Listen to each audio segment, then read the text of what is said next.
y reaseguros, en telecomunicaciones, por ejemplo, en servicios o provisión de servicios satelitales, en temas energéticos, en el sector energético, por ejemplo, en contratos de exploración y producción, que escapan, digamos, de lo que típicamente entiende uno que sería el ámbito constructivo y van más allá a otros aspectos de la prestación de un servicio de largo plazo o de otro tipo de relación.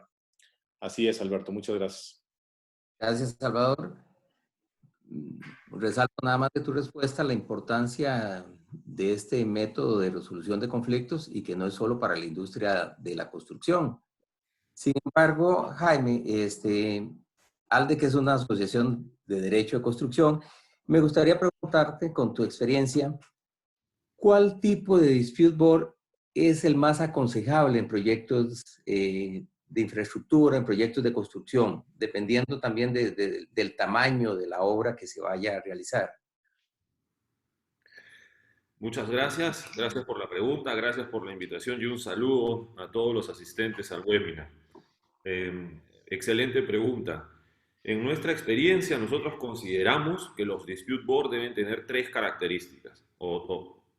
La primera es que sea un dispute adjudication board, es decir, que las determinaciones que se toman en el panel o en la mesa sean obligatorias para las partes. La segunda es que sea permanente, es decir, que esté instalada y prestando sus servicios desde el comienzo del contrato hasta su conclusión y liquidación de cuentas. Y en tercer lugar, con respecto al número de especialistas y su propia experiencia, profesión, etcétera, depende del tipo de proyecto. Y me voy a explicar muy rápido porque sé que solo tenemos 3 minutos.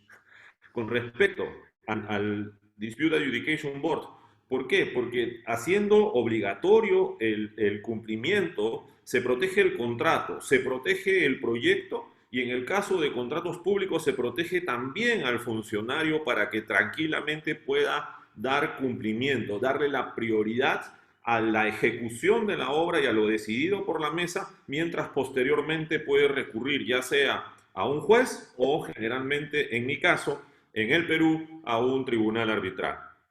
En segundo lugar, ¿por qué permanente?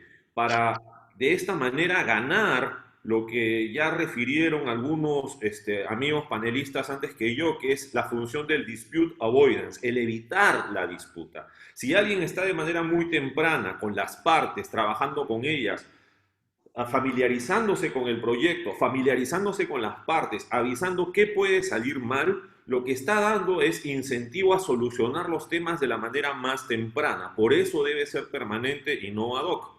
Y en tercer lugar, con respecto al número de miembros, que generalmente son 1 o 3, depende del tipo de proyecto y al igual que el tema de sus profesiones y experiencias. En grandes proyectos inclusive se tiene un pool, se tiene una lista y algunos son permanentes y otros son llamados cuando ya se tiene reclamo o si no, se los llama de acuerdo a la necesidad de la industria que tiene que resolver la mesa. Pero esas son, creo yo, en resumen, las 3 características que son necesarias y son las más útiles en nuestra experiencia. Gracias nuevamente, Alberto. Muchas gracias, Jaime. Roberto, de no utilizarse este dispute board permanente, constituido al inicio, ¿qué otro tipo de dispute board consideras que es útil o conveniente para un proyecto de infraestructura de construcción? Gracias. Bueno, buenos días. Gracias, Alde, que a todos los panelistas, a los participantes. Es un gusto estar con ustedes el día de hoy aquí. Ya Jaime explicó cuáles son, digamos, las mejores prácticas en materia de dispute boards. Una situación que yo quiero decirles en la práctica es que todavía en la industria hay muchas dudas de por qué debe de ser obligatorio. Hay quien dice, ¿por qué es obligatorio si puedo irme al arbitraje? ¿Por qué debe ser permanente si voy a mantener una inversión permanente?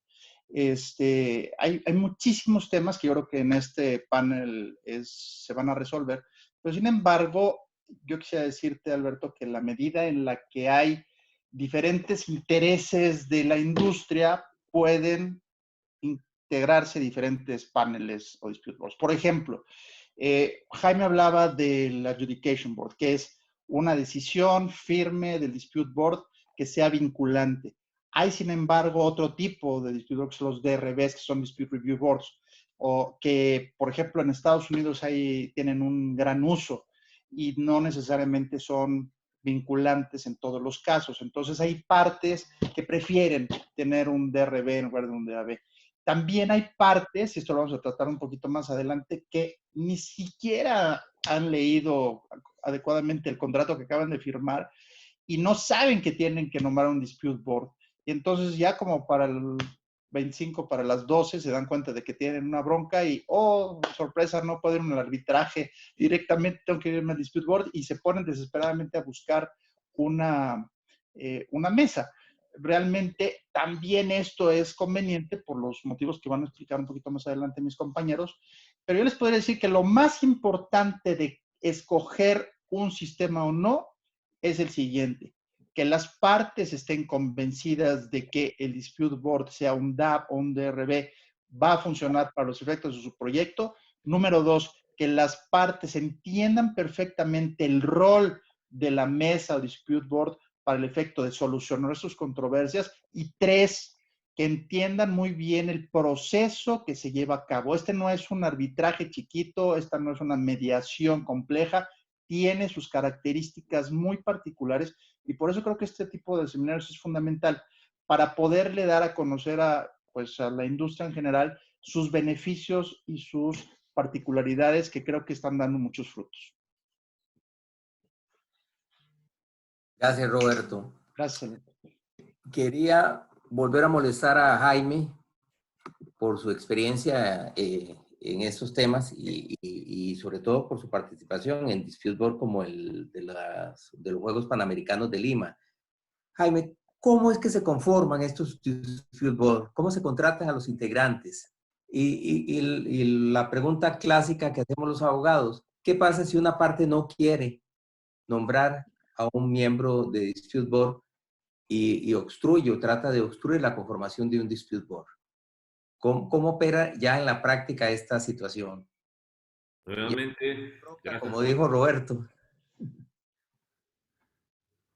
Ok, me toca a mí, ¿no? Adelante, Jaime, sí. Gracias. Voy a responder de manera formal y de manera práctica. De manera formal, ¿cómo se contrata? Con un contrato tripartito que es suscrito por cada miembro, el contratista y el propietario. Esa es la manera formal, con un contrato y un contrato tripartito. Pero para llegar al contrato tripartito, uno tiene que seguir el procedimiento. Y es un procedimiento muy particular. ¿Por qué?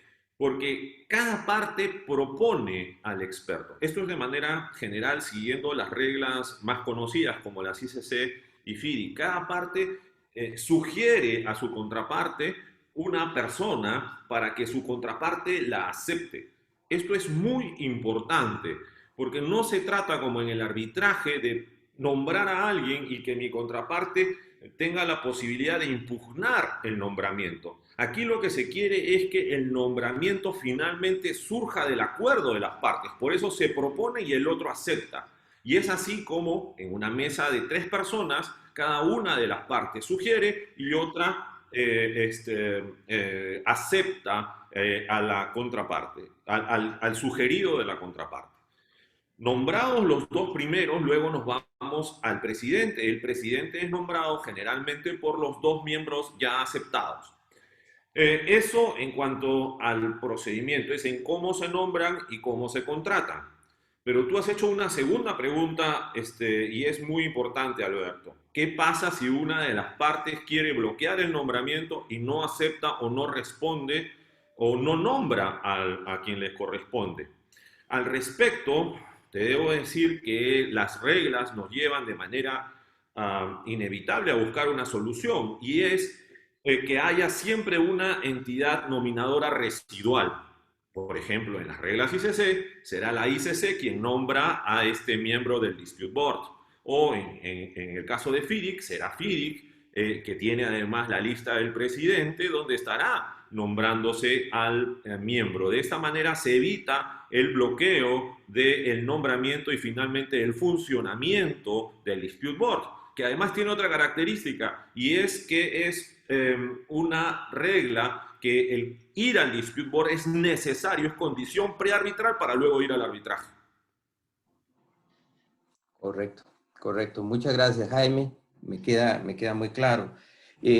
Ya vamos por 125 participantes y para aquellos que se unieron tarde y como a mí me falló la conexión en el minuto que íbamos a iniciar, quería decirles a todos que pueden formular sus preguntas y al final de este webinar vamos a tener también una parte para que los panelistas vayan contestando las preguntas que ustedes nos están formulando en el chat o en la parte de preguntas-respuestas. Roberto, otra cuestión que también es muy práctica, ¿se debe formar el Dispute Board al inicio de la obra o es necesario formarlo al final de la obra? ¿Y qué pasa también, que eso es otra pregunta que anda en el ambiente, qué pasa si ya iniciamos la obra y tenemos un contrato que dice que tenemos que formar el Dispute Board al inicio y ya vamos por el 25, el 50% de la obra y ya sale la bronca, siguiendo tu palabra? ¿Se puede hacer? ¿No se puede hacer? ¿Cómo resolvemos esa situación? Sí, claro, Alberto. Adelante, Roberto. Hay una clasificación general de los dispute boards que son permanentes y ad hoc, en el caso de la construcción. Permanentes son los que se constituyen desde el principio del contrato o se deben de constituir desde el principio del contrato y la obra y se mantienen permanentes, por eso su nombre, durante su ejecución. Esto implica que sea mucho más benéfica la participación del dispute board porque va a poder tener conocimiento del contrato desde el principio, desde la relación de las partes, desde la luna de miel, empieza a ver el desarrollo del proyecto, empieza a ver los temas que se pueden dar en controversia. Como dijo Cristian, puede tener posibilidades mucho más claras de evitar una disputa, dispute avoidance, a través de la conversación con las partes. Eventualmente, cuando se somete a una controversia, sabrá de qué se está tratando, podrá resolverla en forma más concreta, más rápida, y entonces se cumple con el objetivo del dispute board, que es el que se persigue.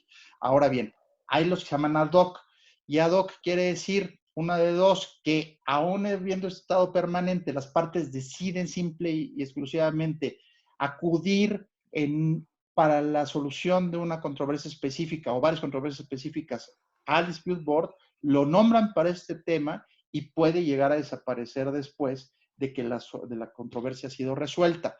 He vivido ambos casos y yo les puedo decir que hay situaciones en las cuales realmente, ya sea por negligencia, por ignorancia, por indiferencia, las partes no constituyen desde el principio el contrato un dispute board y de repente se dan cuenta, ya la someten de una forma ad hoc, inclusive por tema de costos, y lo que se recomienda es primero que siempre haya un convenio modificatorio que señale que el hecho de que no se haya nombrado desde el principio no exime al dispute board de sus decisiones de la validez necesaria. Es decir, que al haber roto el esquema natural del contrato, no se haya modificado el efecto del dispute board.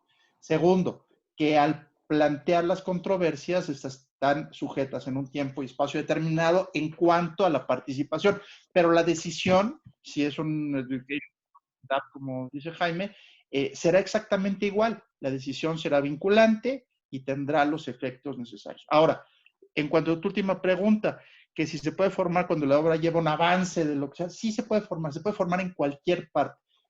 Pensemos esto y para nuestros distinguidos participantes, el dispute board es una criatura de contrato y quiere decir que las partes, lo que deseen hacer y lo que estén dispuestas a encomendarle al dispute board o la mesa es lo que va a hacer ese dispute board.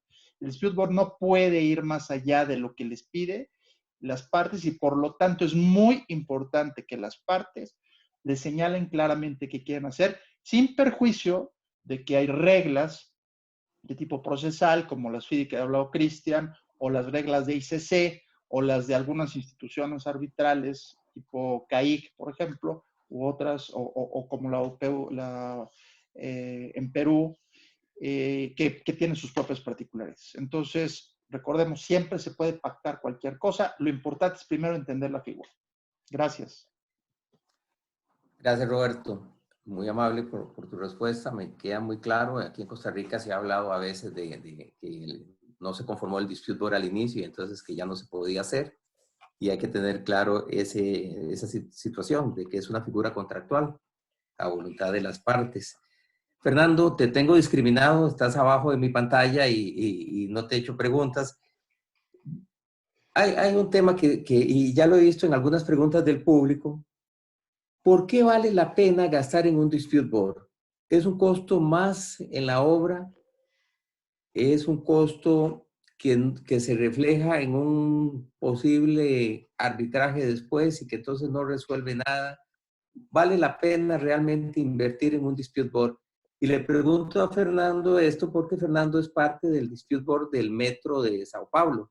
No solo tiene experiencia y conocimiento como abogado de esta materia, sino que es un dispute board en una obra pública importante o relevante en América Latina.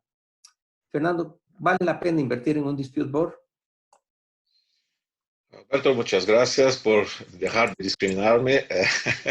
Buenos días a todos desde Brasil. Ahora empiezo a hablar en el segundo idioma oficial de ALDEC, que es el portuñol. Agradezco a la presencia de todos. Mira, las estadísticas nos muestran que sí, que vale la pena mucho invertir en dispute boards porque aunque sea una parte de una cláusula escalonada, que haya el arbitraje para resolver las eventuales decisiones del dispute board, lo que nos muestra el histórico, las estadísticas, es que, primero, 97% de los temas que son decididos por un dispute board normalmente no son llevados al arbitraje o a un procedimiento judicial, depende de que determine el contrato. Pero las partes nos interesan para el paso siguiente, que sería un procedimiento de arbitraje o un proceso judicial.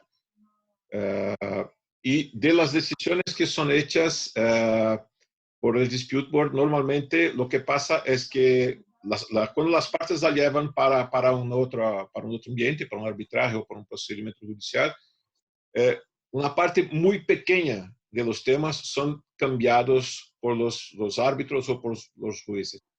Entonces, es un desestímulo para las partes, el histórico es un desestímulo para las partes de llevar los temas que son decididos para una revisión.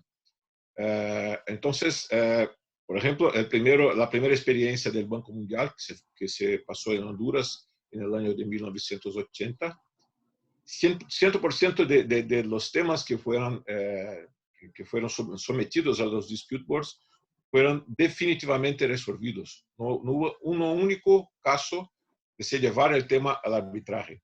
Y Honduras tiene un histórico muy importante de dispute boards. Hay más de 900 mesas de solución de disputas que son llamadas allí, que fueron instaladas, y son menos de 10 casos que fueron llevados al arbitraje. Y dos fueron cambiados por los árbitros.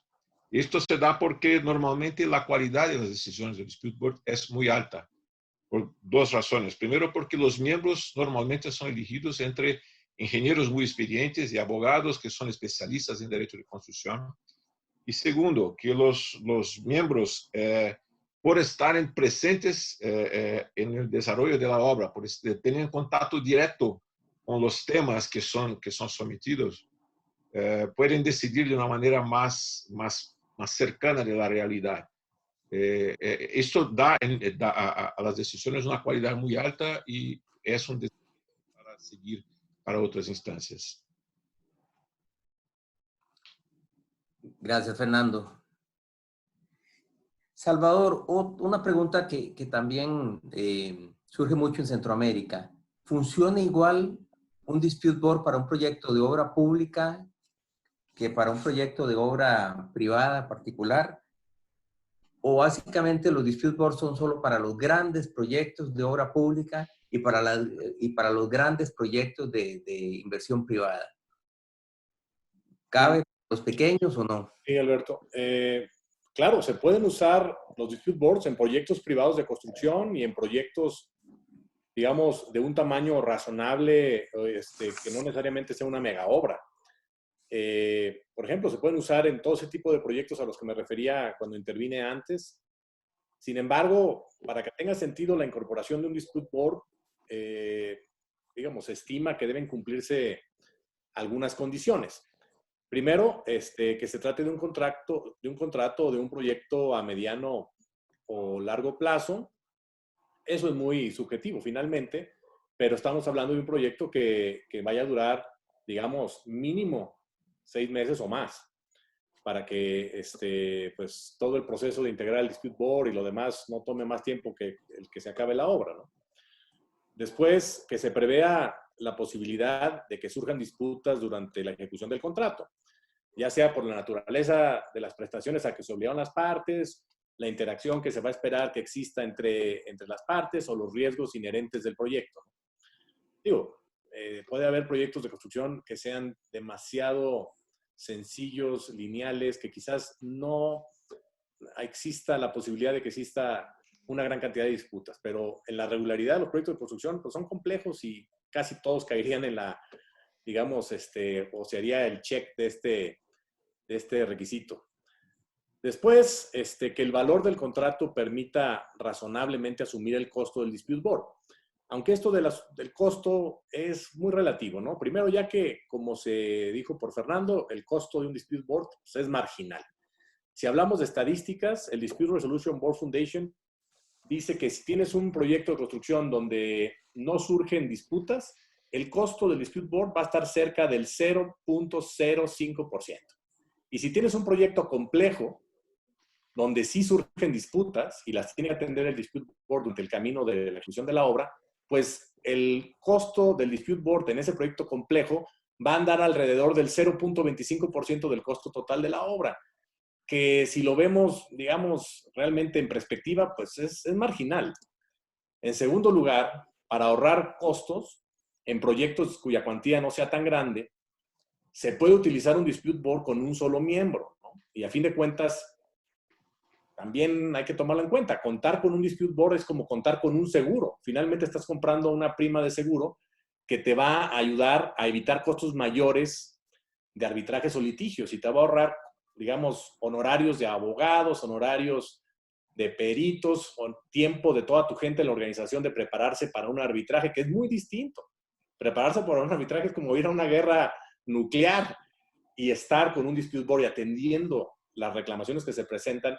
Realmente el costo y el estrés que ocasiona en la empresa es muy distinto en la organización. Pues por todas esas razones, yo te digo, digamos así, de manera muy clara, que el dispute board es una figura flexible y que se puede adaptar a proyectos privados y a proyectos que no son tan cuantiosos, Fernando. Gracias, Salvador. Ahí te andaba cambiando. Me decías que el costo es aproximadamente 0. Va del 0.05% del costo total de la obra al 0.25%.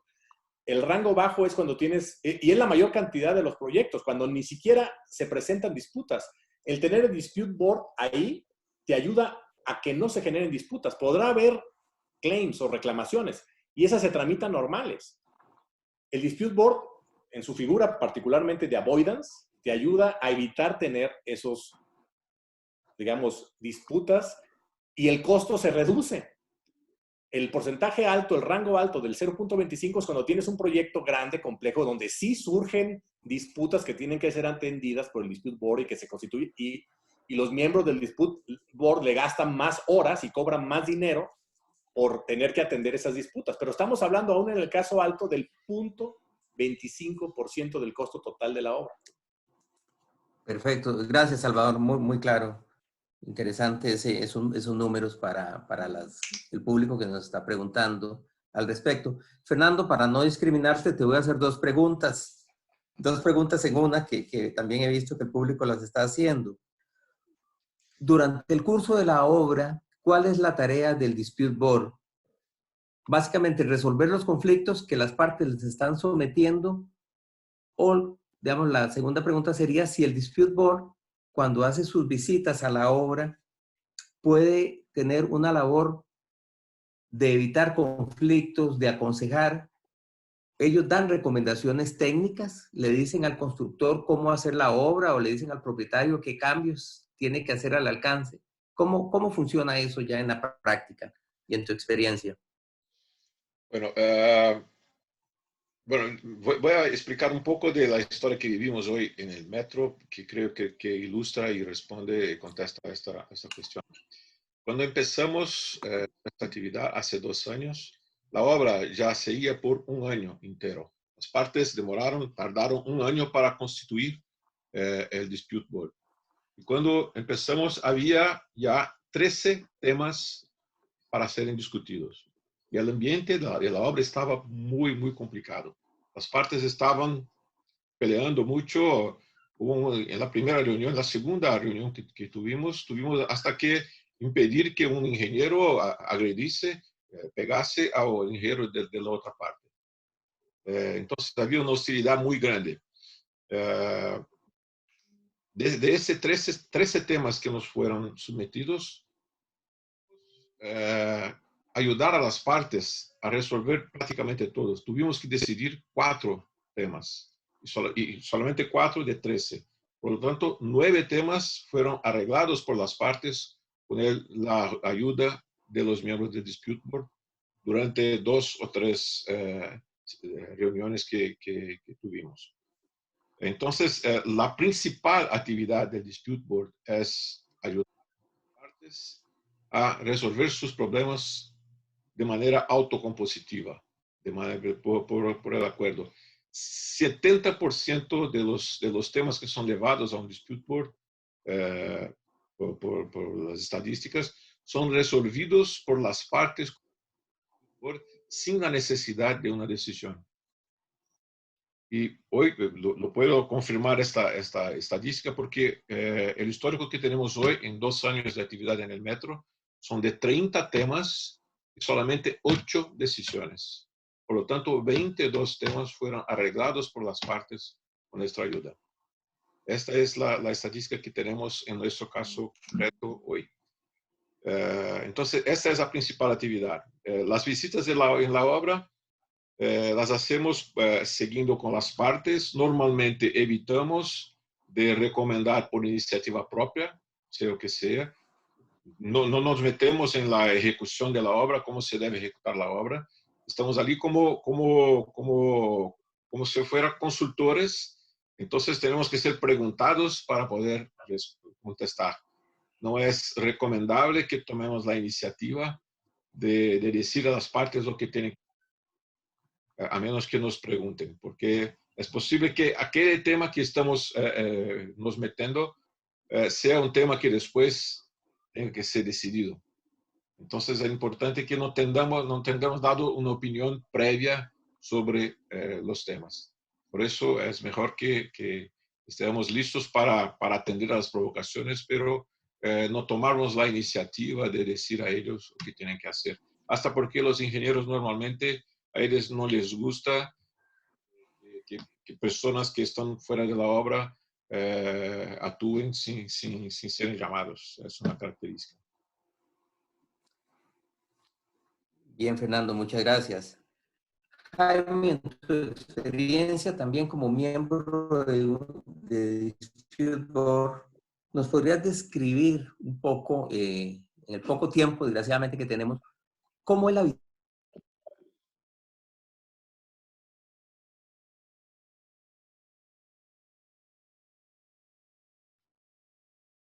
Hola, Alberto. Creo que perdimos a Alberto. Sí, perdimos a Alberto. Si gusta, yo te puedo hacer la pregunta, Jaime. Nuestro moderador sustituto, Cristian. Y vamos a ver, Jaime, tú has estado en varios, como adjudicador en varios proyectos y tengo conocimiento que acá en la región centroamericana, en Honduras, en El Salvador, has sido miembro de esto. Entonces, en términos muy prácticos y de tu vivencia, ¿Cómo es una visita a la obra del Dispute Board? ¿Cada cuánto se hace? ¿Nos podrías tal vez comentar un poco al respecto? Claro que sí. Gracias, Cristian. El reto es hacerlo en tan poco tiempo, pero vamos a hacer nuestro mejor esfuerzo. En primer lugar, la visita a obra es una de las labores fundamentales de los dispute boards, porque de esta manera le permiten no solamente familiarizarse, sino conocer el proyecto, conocer las partes, conocer los problemas actuales y conocer los problemas potenciales, con lo cual es fundamental. Dicho esto, todas las visitas son importantes, pero la primera es quizás la más importante porque allí es donde se crea el vínculo entre los miembros del Dispute Board, las partes y el proyecto.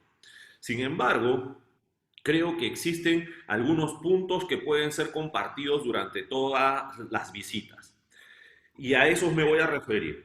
En primer lugar, la visita no es un acto protocolar en el cual nos vamos a conocer y nos vamos a pasear por el proyecto. Todo lo contrario, todo esto es parte de un plan que tiene que ser discutido por los miembros y luego compartido con las partes. Cuando este plan, en el sentido de qué es lo que vamos a ver, cómo vamos a conocer, el tipo de documentos, cómo nos vamos a transportar, los temas logísticos, etcétera, está preliminarmente discutido, se prepara una agenda, incluyendo los temas que necesariamente tienen que visitarse y generalmente están relacionados a los temas que son de preocupación de las partes.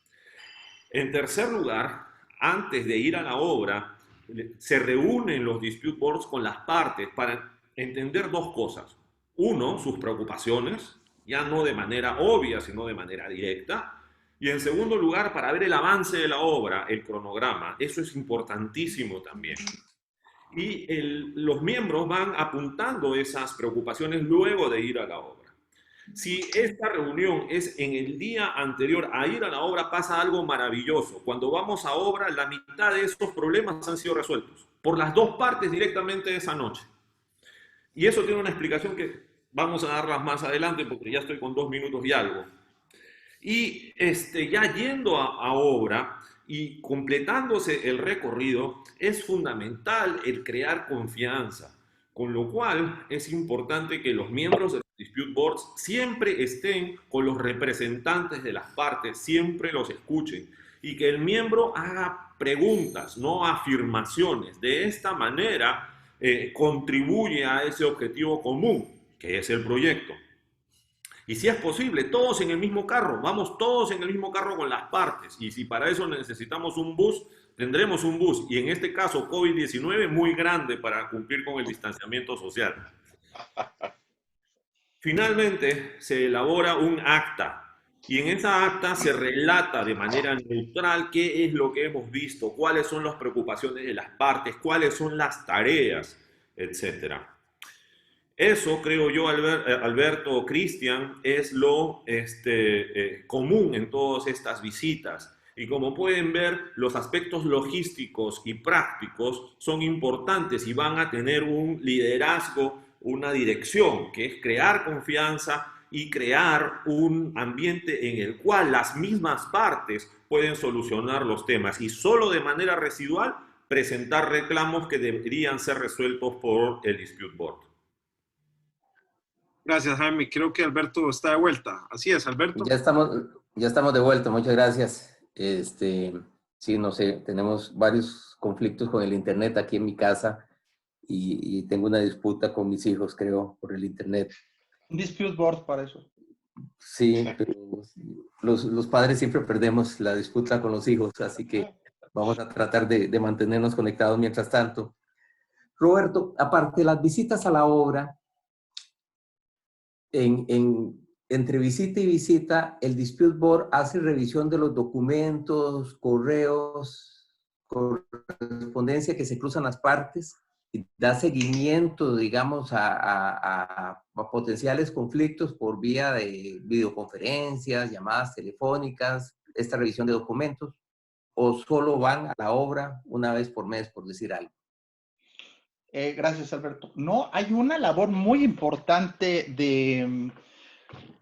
por parte del Dispute Board durante el tiempo de su función y entre visita y visita, como tú le dices. El Dispute Board tiene que estar primero familiarizado con el contrato, claramente. Segundo, tiene que estar al tanto de las comunicaciones que se dan entre las partes. Por ejemplo, tenemos acceso a las bitácoras electrónicas, a los reportes que nos mandan el ingeniero, el contratista, el dueño en sus respectivos ámbitos. No estamos vinculados a todas las comunicaciones de toda índole dentro del proyecto, sino sobre todo lo que se refiere a su ejecución. Eso es lo primero. Entonces, es una obligación del Dispute Board y es para lo que se le invierte o para que se le pague, para que esté, en el caso de un Dispute Board permanente, atento a lo que está sucediendo. Ahora bien, este tipo de documentación y este tipo de situaciones ayudan a que el Dispute Board identifique qué está sucediendo antes de que haya ido a una visita. Y esto permite además que se consolide y sea mucho más eficiente la visita. Por ejemplo, como dice Jaime, no es solamente el hecho de que llegue uno, no es protocolar, sino que hay que tener todo un antecedente de qué ha estado pasando con este tema. Lo leí, lo revisé, qué sucede. Hay que hacer conferencias telefónicas. Acordémonos de que las visitas son regularmente entre 2 y 4 meses, dependiendo del lugar donde se encuentre. Regularmente son 3 meses, pero digo 2 y 4 porque hay veces que se pide con mayor o menor frecuencia. Y en este tiempo es muy importante tener conferencias telefónicas. Las conferencias telefónicas o videoconferencias ayudan muchísimo a continuar la comunicación entre el Dispute Board y las partes. Es un medio, además, fantástico, lamentablemente por la psicología humana, de que a veces una de las partes, al no encontrarse de frente, y sobre todo en la cultura latinoamericana, en la que a veces los conflictos no nos gusta ser tan adversariales, decirlo por teléfono. Oye, me está pasando esto y fíjate que el ingeniero se está portando, se está excediendo, etcétera. Y entonces, a veces se calientan las llamadas, pero ahí es donde está la capacidad del Dispute Board o su necesidad de ser parte psicólogo para prevenir estas controversias, calmar los ánimos, decidir si les deja alguna tarea, por decirlo así, para que vayan resolviendo o dejándolo como una parte de la agenda de la visita. Entonces es fundamental, esto se llama comunicación, comunicación, comunicación. Si no hay comunicación entre las visitas, definitivamente las visitas no tienen un valor igual y yo creo que tiene un valor fundamental la lectura, las conferencias y el intercambio de noticias entre las partes. Muy bien, Roberto, muchas gracias. Veo que ese elemento de comunicación constante entre los miembros del Dispute Board y las partes de la obra es fundamental, sobre todo para prevenir y evitar conflictos. Fernando, en tu experiencia y ahora con el COVID-2019, ¿cómo hace un Dispute Board con la obra? ¿Puede visitar la obra?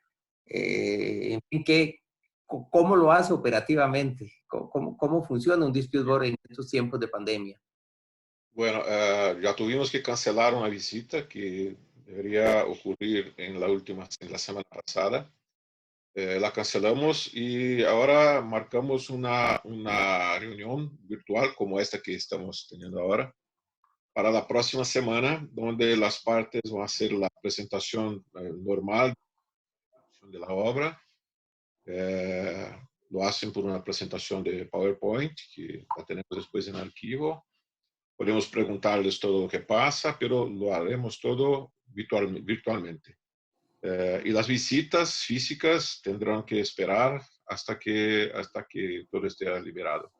Hay una reducción del ritmo de la obra ahora, seguramente, pero yo creo que los temas que serán consecuentes de la pandemia tardarán unos 2 meses hasta que nos lleguen, porque por el trámite del contrato, primeramente, el contratista tiene que presentar un reclamo para el dueño de la obra y este tiene que analizarlo y hay plazos específicos en el contrato.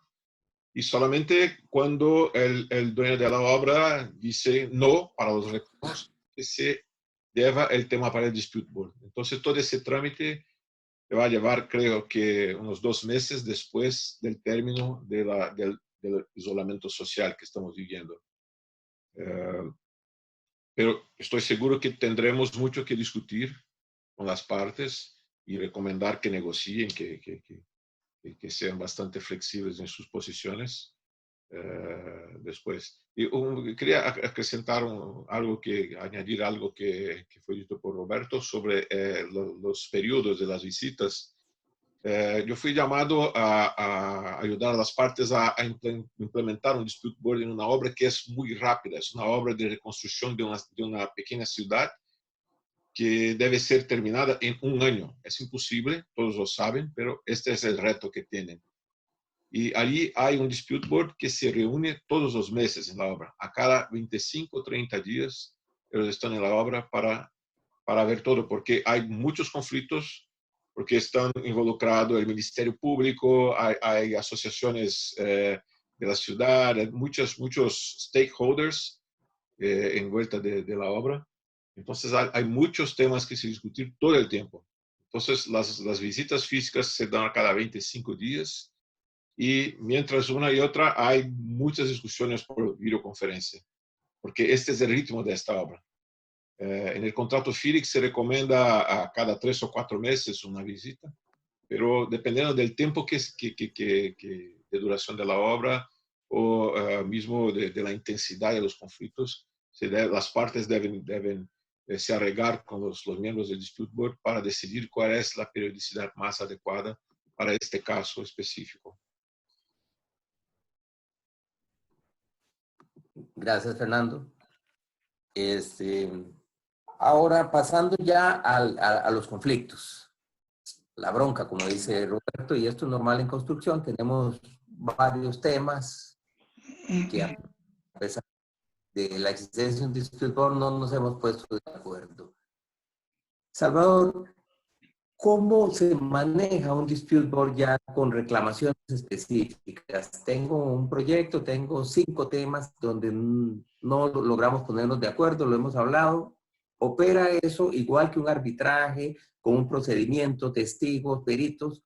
¿O cómo se maneja? ¿Cómo es la dinámica ante un dispute board?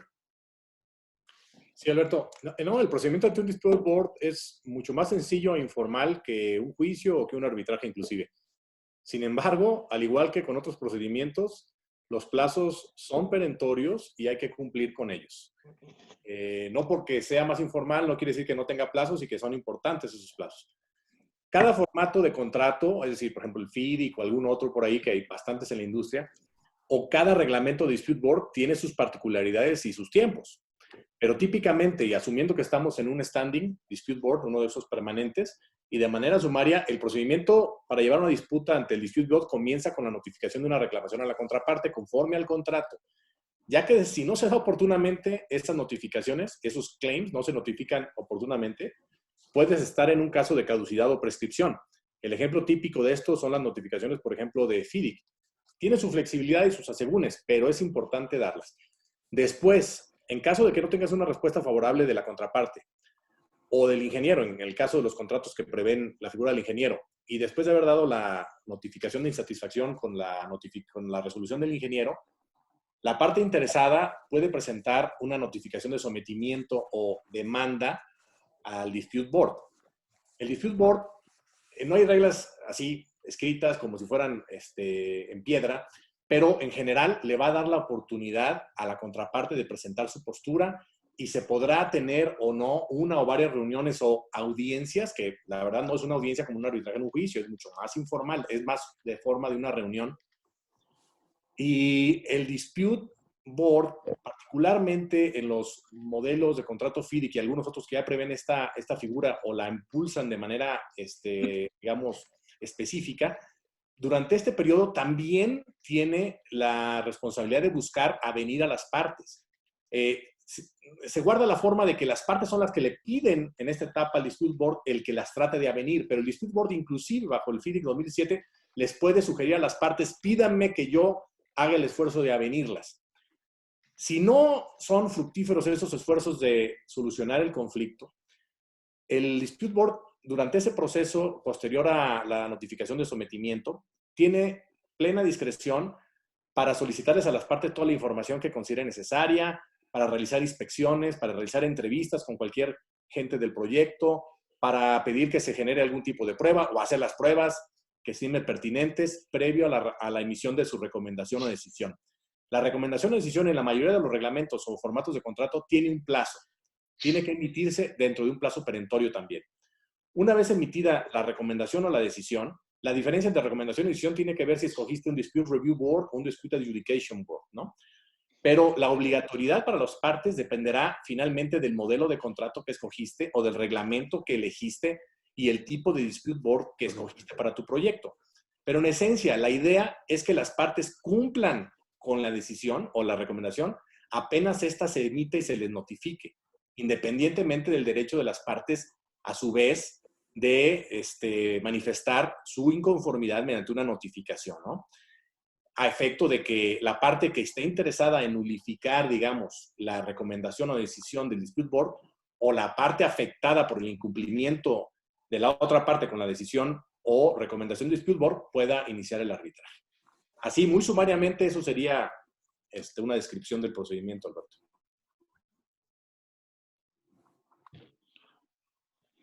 Más de fondo y llevaría incluso todo un webinar No, sí, podría haber uno específicamente nada más sobre cómo llevar.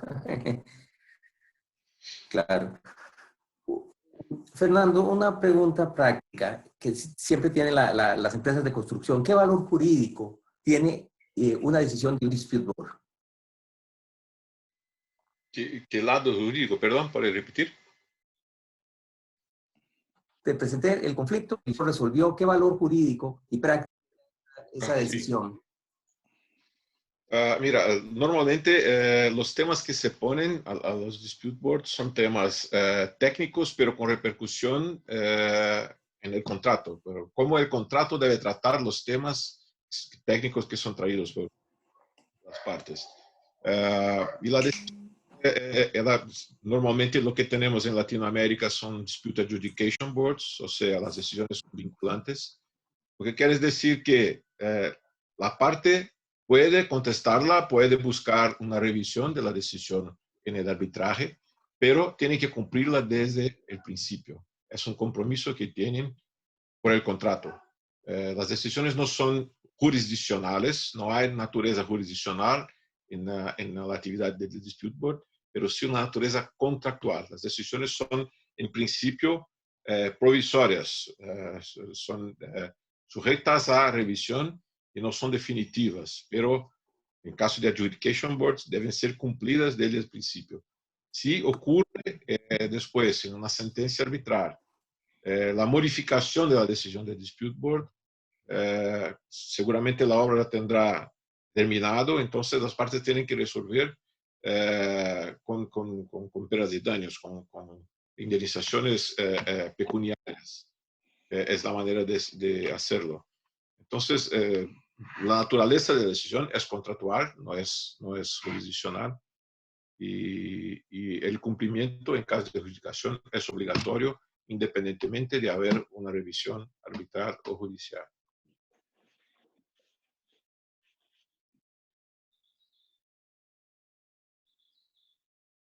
Alberto. Creo que Alberto lo tenemos congelado. Se nos fue. Bueno, yo sigo en el uso de la palabra y la pregunta que Alberto me iba a hacer es cómo se hace efectiva esta decisión que nos acaba de comentar Fernando.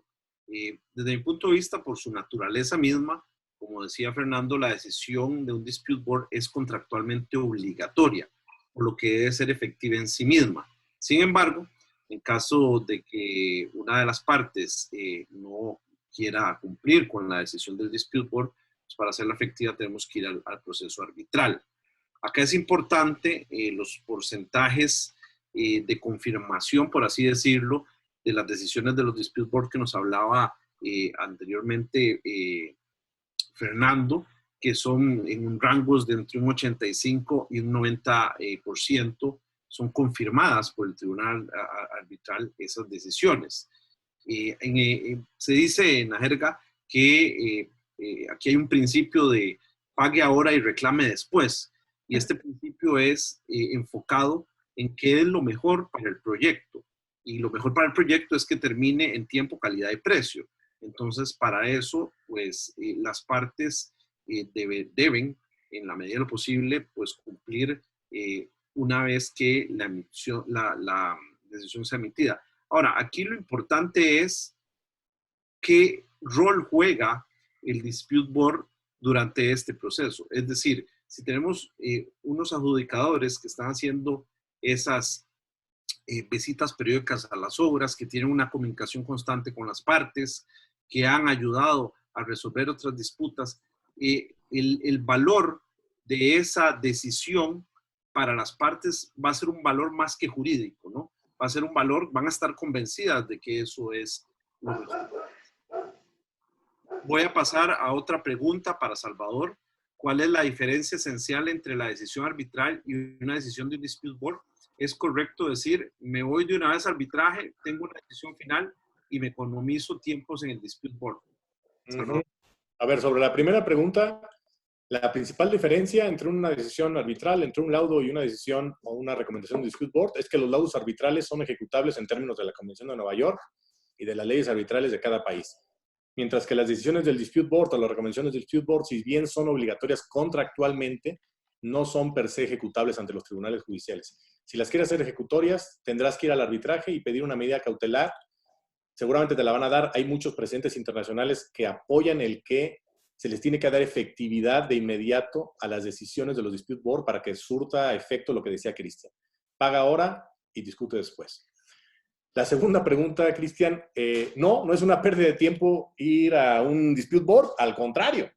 Ya lo hemos venido diciendo, existe evidencia estadística de que el mero hecho de contar con el dispute board, bien estructurado, un dispute board bien hecho, previene la generación y la escalación de las disputas, para que no tengas múltiples arbitrajes durante el transcurso de la obra que obstaculicen el avance de la obra, o bien para que al final del proyecto no termines con un arbitraje enorme, con una bola de nieve, un arbitraje de cientos de reclamaciones. Con el dispute board, de llegar a alguna disputa al arbitraje, la idea es que tengas una disputa bien delimitada, bien encuadrada y que realmente amerite la intervención de los árbitros. Los árbitros, además, van a tener una gran deferencia sobre la, digamos, resolución del dispute board. No porque les sea obligatoria. El arbitraje va a revisar de nuevo la cuestión. Tiene plena, digamos, bajo la mayoría de las fórmulas de dispute board, el árbitro puede revisar de nuevo la disputa, pero créanme, en la gran mayoría de los casos, lo que hacen los árbitros es respetar esa decisión del dispute board, porque pasa como si fuera una especie de, no lo quiero decir que sea eso, pero una especie de apelación. Vas a respetar muchísimo los hallazgos de hecho y los hallazgos técnicos del dispute board. Ahora bien, ojo, la mayoría de los contratos modelo que prevén dispute board o los reglamentos establecen que acudir al dispute board es un prerequisito para ir al arbitraje. Entonces, todas las disputas, todas, tienen que pasar por el dispute board. Es el caso de FIDIC, por ejemplo, y de otros tantos. Si una parte en violación de ello va al arbitraje directamente, el tema frente al árbitro va a ser un tema ya sea de competencia o jurisdicción o de admisibilidad. Si se ve como un tema de competencia o jurisdicción, el tribunal arbitral lo que tendría que hacer es declarar que no tiene competencia y desechar el arbitraje.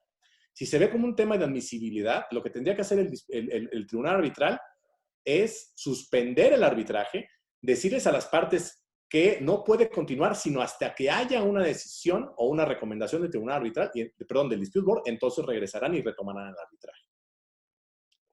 Yo no recomiendo fórmulas en donde se permita escapar en algunos temas para ir directamente al tribunal arbitral, porque esas fórmulas típicamente lo que hacen es generar más problemas de los que resuelven. Bien, de nuevo, disculpas, pero bueno, hoy se juntaron las circunstancias con el Internet. Fernando, una última pregunta antes de pasar a las preguntas del público y advertir al público que tal vez algunas de sus preguntas las vamos a contestar por escrito posteriormente. Vamos a tratar de cubrirlas todas, pero tenemos muchísimas preguntas. Son 125 personas las que siguen unidas, entonces comprenderán que se nos va un poco el aglutinar todas las preguntas. Fernando, en tu experiencia práctica, ¿se percibe un cambio en el comportamiento de las partes como resultado de la acción de un dispute board. Y me refiero a que cuando ya el proyecto va avanzado y se han dado algunas disputas y ya el dispute board las ha resuelto, ¿hay algún cambio de actitud en las partes? ¿Dejan de ser más confrontativos o pasan a ser más colaborativos? ¿Cómo ha sido tu experiencia en eso? Seguramente hay un cambio muy importante y muy claro. La propia Board Foundation comenta en su website que la simple presencia del dispute board, el hecho del board decidir uno o dos temas en la obra, que las partes cambien su comportamiento, porque lo que pasa de verdad es que cuando las partes tienen una decisión, esto las incomoda terriblemente, porque estamos todos acostumbrados a cuando tenemos un problema en una obra, tenemos el problema, lo discutimos, no llegamos a un acuerdo, lo ponemos de lado, seguimos con la obra y después lo vemos qué hacer en un arbitraje, pasamos a los abogados y así se va. O que hace un dispute board es poner una solución inmediata que debe ser aplicada por las partes en la obra. Esto es totalmente inédito para las partes y causa un desconforto muy grande. Entonces, cuando decidimos la primera, en el metro, la primera etapa, decidimos 4 cuestiones y las entregamos las 4 decisiones de una única vez. Impresionante que en la reunión siguiente las partes estaban muy tranquilas. Preguntamos si había algún tema nuevo y nos dijeron, no, estamos bien, no necesitamos de nada. Y yo reí y dije a ellos, mira, están con miedo del dispute board ahora, no quieren más que decidamos las cosas. Porque así se pasa, de verdad. Las partes pasan a comportarse de una manera más amistosa, más de acuerdo, porque pasan a querer evitar que los temas sean decididos por un tercero. Cuando tienen la experiencia de la decisión inmediata en la obra, a ellos no les gusta. Y lo que pasó fue que después tuvimos que decidir más 3 cuestiones a lo largo de 2 años, pero cuestiones que de hecho necesitaban de una decisión y era un acuerdo de las partes. Aquí necesitamos que el dispute board nos diga qué hacer. Y acogieron las decisiones y siguieron así. Pero después de las primeras decisiones, el ambiente se queda mucho más tranquilo, las partes se quedan mucho más educadas, se comportan de una manera como buenos alumnos, se sientan en la primera fila de la clase y se quedan bastante de acuerdo con todo, porque lo quieren evitar que el board decida las cosas. Entonces, este es un fenómeno que ocurre universalmente, que se verifica en todos los dispute boards y que lo constatamos concretamente en la obra del metro. Gracias, Fernando. Yo creo que has dicho unas cosas que son importantes, todos lo han dicho, y es algo que quiero que el público visualice a futuro. Permítame un segundo.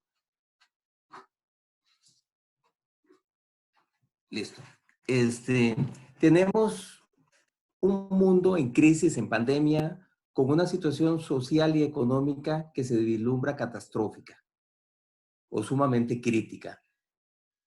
Tanto los ingenieros como los abogados, como cualquier persona en nuestras sociedades, en todos nuestros países, en todo el mundo, tenemos que usar medios de solución de conflictos que sean eficientes. La industria de la construcción tiene que ser ahora a futuro mucho más eficiente, mucho más... tiene que construir la obra en tiempo y en calidad. Ya no caben las excusas, los sobrecostos, las demoras, las imprecisiones, los cambios de alcance a mitad de camino. El dispute board es una herramienta que puede servir para esto. Nos preguntan, del público tenemos varias preguntas, pero una que tenemos muy repetida o que la he visto repetitivamente es si el dispute board es un requisito para ir al arbitraje. Y la pregunta ¿es requisito el dispute board para ir al arbitraje? Y en los tiempos por venir, ¿valdrá la pena guardar la pólvora para ir a pelear un arbitraje? ¿Será eso eficiente y útil para la industria de la construcción? Roberto, te la hago a vos. Ahora tengo la libertad de escoger. Gracias.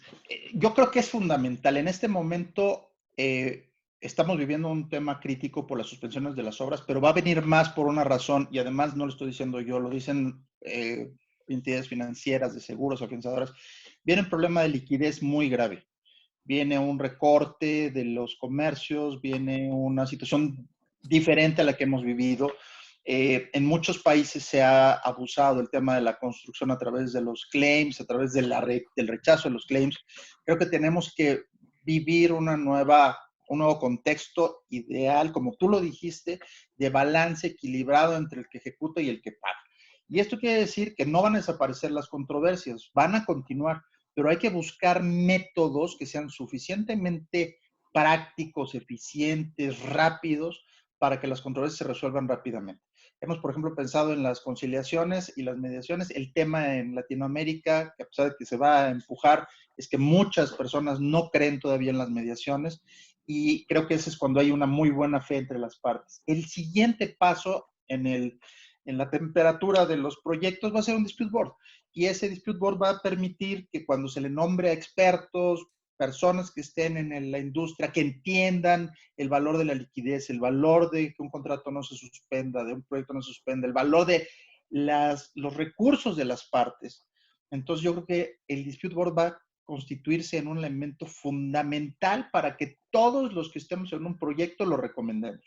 Y digamos, a través de esto vamos a poder disminuir controversias en tiempo, prevenir controversias, y las que surjan, solucionarlas en la mejor medida, con los menores recursos y en el menor tiempo. Entonces yo lo veo como una gran, permítanme usar la palabra oportunidad, no en la forma morbosa, sino correcta, para poder atender las necesidades que vamos a tener en los próximos tiempos. Gracias, Roberto. Jaime, la siguiente pregunta creo que te corresponde. Es, básicamente dice así: ¿qué solución le dan a los casos en los que el dispute board no se ha conformado oportunamente y surge la controversia? ¿Han transcurrido los plazos para someter la disputa a esta instancia y las partes ya están pensando más bien en el arbitraje? Entonces, creo que la pregunta es, en esas circunstancias, casi al límite, usar o no usar un dispute board estas partes. Ok. A ver, yo quiero empezar a contestar esta pregunta nuevamente de la manera más rápida y clara posible, poniendo como ejemplo a un país que está a la vanguardia del uso de los dispute boards, y ese país es Honduras. Honduras usó los dispute boards en contratos que tenían muchos años y con obras que no se habían concluido, y luego transformó esos contratos añadiéndoles la cláusula de dispute boards para que a través de dispute boards se resuelvan todas las controversias anteriores que podían tener entre 6 y 12 años sin resolverse, y que este mismo dispute board luego resuelva el saldo de obra que no se había ejecutado. Ese es el mejor ejemplo de cuando existen proyectos donde originalmente no se ha pactado el dispute board, es eficiente, es bueno para el proyecto en primer lugar, no solo para las partes, para el proyecto. El ir a este mecanismo, ponerlo en práctica de manera correcta, se resolvieron todos los reclamos del pasado, ninguno fue arbitraje. Luego se resolvieron los conflictos inherentes a la ejecución del saldo de obra, ninguno fue arbitraje. Obras que tenían muchos años en ejecución se concluyeron. Y no solamente eso, se restablecieron las relaciones con las entidades internacionales que habían financiado estos proyectos. Este es un ejemplo de buena práctica. En adición, quiero decir que en algunos países, como en el mío, por ejemplo, en el Perú, hay dos características muy importantes. No solamente es que hay que ir primero al dispute board para ir a un arbitraje, eso está puesto muy claramente en la norma, sino que además hay que concluir la obra y entregarla para ir a arbitraje. Entonces, esto hace no solamente obligatorio es una necesidad, más allá que en la doctrina internacional sea nuevamente una condición prearbitral. Finalmente, nuevamente, hay que ir al dispute board porque es bueno para el proyecto y las partes, Alberto. Gracias. Muchísimas gracias, Jaime. Cristian, que te tengo ahí también un poco discriminado. La pregunta creo que la hace Ana Margarita Araujo, me la pasan acá. Dice así: siendo el dispute board una figura contractual, en el caso de proyectos con muchos stakeholders, deben aparecer estos en el contrato y quién elige la composición. Básicamente, ¿verdad? La consulta es, de nuevo, cómo se conforma un dispute board y si tenemos muchas partes en una figura de sociedad o en fin, ese tipo de circunstancias. ¿Cómo se hace, Cristian? Bueno, vamos a ver, como lo decíamos anteriormente, no me acuerdo cuál de los expositores, al inicio de las funciones del dispute board, lo que tenemos es un contrato tripartita, es decir, un contrato entre el dispute board y el propietario de la obra y el contratista de la obra, no necesariamente entre el propietario y los subcontratistas. Más bien esa relación con esos subcontratistas es directamente entre el contratista y ellos. Ahora bien, tenemos otro tipo de posibles eventos que van a impactar las obras, como son temas sociales o temas ambientales, que, como dice bien Ana Margarita, son otros stakeholders que vienen a entrar alrededor del proyecto. Entonces, me parece que el dispute board como tal puede entrar a conocer todo ese tipo de impactos o eventos que impactan la obra, ya que es para el bien y para el desarrollo del proyecto en sí. Entonces, algo que le va a interesar tanto al propietario como al contratista y eventualmente a sus contratistas. Gracias, Cristian. Salvador, esta pregunta te la hacen, creo que es Krista Müller. Salvador, ¿nos puedes indicar la fuente del costo que tienen los dispute board? ¿Cómo se calcula? Me parece que son valores más vinculados a grandes proyectos.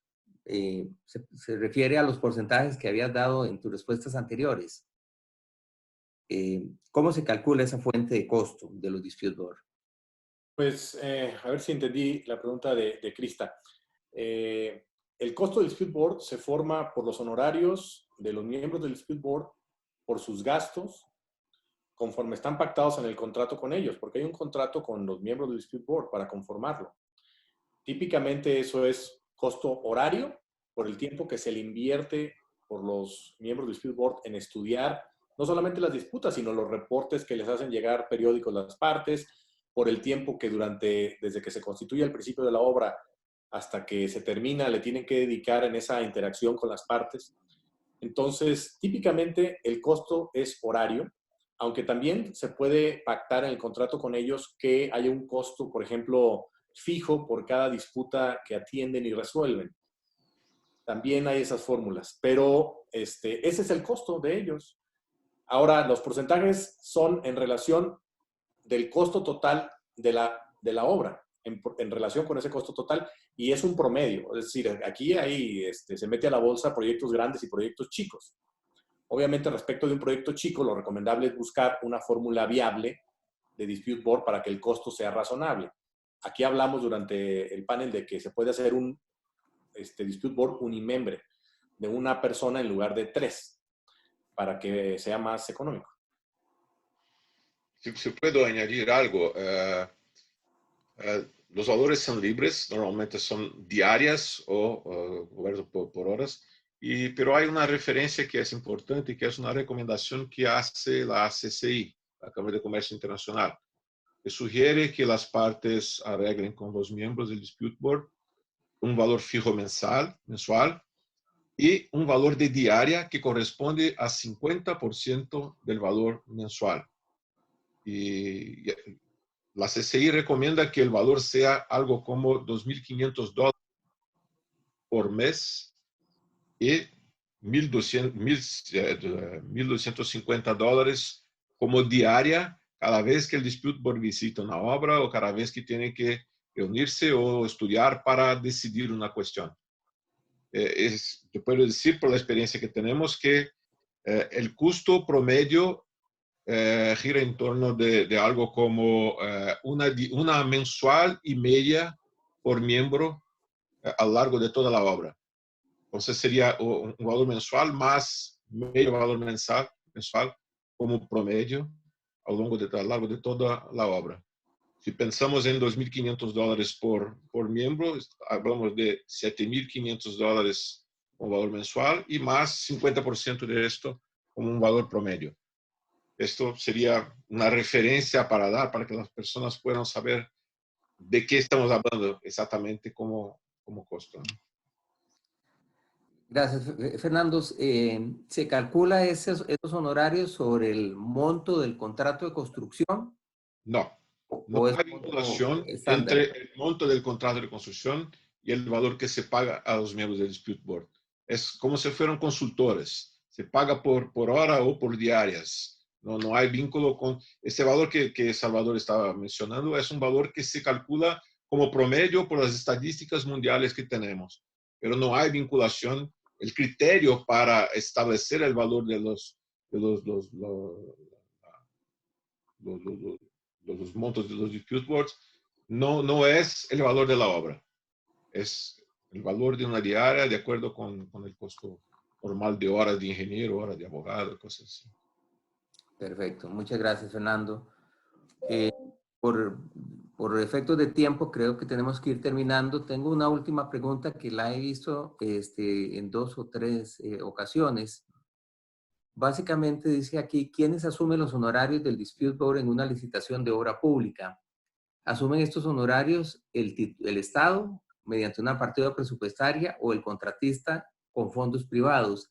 Y es una pregunta que la he visto varias veces y aquí en Costa Rica también se ha hecho, como si fueran cosas separadas, ¿paga el Estado o paga el contratista? ¿Cómo funciona eso en la práctica, Jaime, en tu país y en tu experiencia? Gracias nuevamente. A ver, en primer lugar, creo que hay que cambiar el concepto que estos honorarios se asimilan a los honorarios de resolver controversias. Estos honorarios son honorarios de administración del contrato de obra, del proyecto. Y tan es así que el JICA, la Agencia de Cooperación Técnica del Japón, así lo ha puesto en sus guías, con lo cual en las obras que ellos financian también incluyen el monto que se tiene que pagar a los miembros del Dispute Board. Ellos lo financian. ¿Por qué? Porque lo conciben como un costo de obra, no como un costo legal. Ellos no pagan arbitraje, no pagan abogados, pero sí pagan Dispute Boards. Entonces hay que romper un poco el paradigma que esta no es una inversión. Es una inversión, es parte del costo de la obra reconocido internacionalmente. En segundo lugar, ¿quién lo paga? Lo pagan las dos partes. Pero, como todos sabemos, si yo como contratista considero que la obra va a costar 100 y yo estoy también asumiendo que voy a pagar como contratista la mitad de los honorarios de los miembros de los dispute boards, ese 100 lo termina pagando el propietario. Entonces, si bien formalmente cada parte es la que termina pagando los honorarios de los miembros del dispute board, finalmente no termina siendo distinto de ningún otro costo, con lo cual el propietario termina asumiendo este costo como tiene que poner el costo del cemento o del fierro, no es indistinto.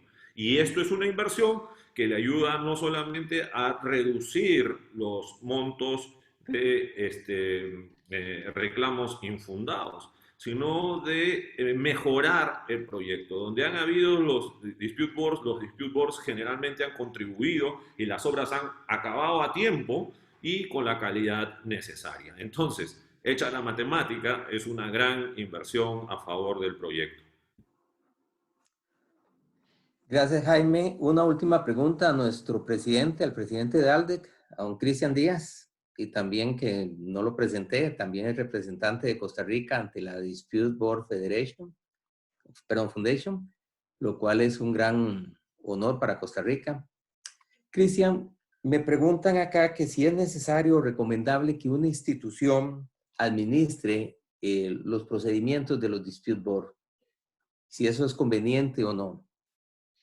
¿Cuál es tu opinión? Mi opinión, vamos a ver, la voy a dividir en dos. Una es lo que es la nominación del miembro y otra es lo que es la administración de lo que suceda durante la ejecución de la obra con el Dispute Board. Creo que es importante tener una determinada, una autoridad nominadora para que, por ejemplo, si es un centro de, por ejemplo, decía ahora, mencionaban a CAIC, que es el Centro de Arbitraje en la Industria de Construcción en México. En Costa Rica está el Colegio Federado de Ingenieros y Arquitectos, la PUC en Perú, IFDIC en Brasil, etcétera. Son centros o instituciones que por ahí tienen listas de adjudicadores y creo que es importante poder volver a ver a esas listas que son listas de profesionales de la región. Esto sin demeritar la lista que pueda tener la ICC, pero puede ser que la ICC tenga adjudicadores que están más familiarizados con la realidad que existe, por ejemplo, en Europa, y puede ser tal vez un poco distante a la realidad que existe en Latinoamérica.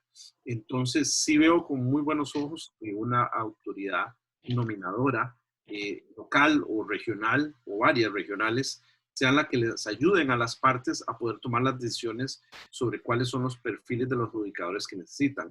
Además que estos centros de resolución de disputas pues van a tener un mejor control en cuanto a si estos adjudicadores tienen algún tipo de experiencia, tienen algún tipo de capacitación y son idóneos para este tipo de labores. En cuanto al procedimiento, pues esta misma entidad nominadora puede tener, por así decirlo, un reglamento que indique cuál es el procedimiento, pero también el Dispute Board, pues ellos mismos pueden, en conjunto con las partes, poder acordar el procedimiento. Eso sería, digamos, mi opinión. Y antes de terminar y darle la palabra a cualquier otro de los expositores, quisiera comentar algo que escuché hoy en la mañana en otro webinar de ICC, donde Alex Fesas dijo que lo que ve a futuro son disputas para arbitrajes en la industria de la construcción. Entonces, los dispute boards son ahora más que nunca muy necesarios para implementarse. Y luego dos anuncios comerciales. Antes, y disculpen que me abusen la palabra, ya casi termino. Primero, todos invitados a inscribirse en ALDEC. Solo ingresan a la página web, llenan un formulario y ya forman parte de ALDEC. Estamos poniendo a funcionar a partir de mayo varias comités y grupos de trabajo. Pueden unirse a ellos. También tenemos un Young ALDEC para los chicos, también se pueden sumar. Y el último anuncio comercial antes de ceder la palabra nuevamente es que el próximo webinar lo tendremos el 5 de mayo. A la misma hora estarán participando Krista Müller de México, Marcela Radovic de Chile y Eric Britton de Panamá, y será moderado por Silvia Trejos. Y pronto les enviaremos la invitación por redes sociales. Gracias, Alberto. Gracias, Cristian. Bueno, vamos llegando al límite de tiempo que habíamos presupuestado inicialmente, lo cumplimos. Los felicito porque sé que han contestado muy rápido, claro y conciso, como este moderador se los pidió. Unas palabras finales a cada uno, Salvador, Jaime, Fernando, y creo que ya Roberto se tuvo que Roberto, para no atrasarte, Roberto, unas palabras finales que creo que tienes que salir. Gracias, Felipe, pero gracias a todos, ha sido un gusto. El mensaje que les digo es el siguiente. muchos de los que no han tenido oportunidad de tener un acceso al Dispute Board, créanos que es una figura que funciona increíblemente en beneficio del proyecto. Yo creo que es importante, primero, confiar en él, segundo, difundirlo y tercero, implementarlo.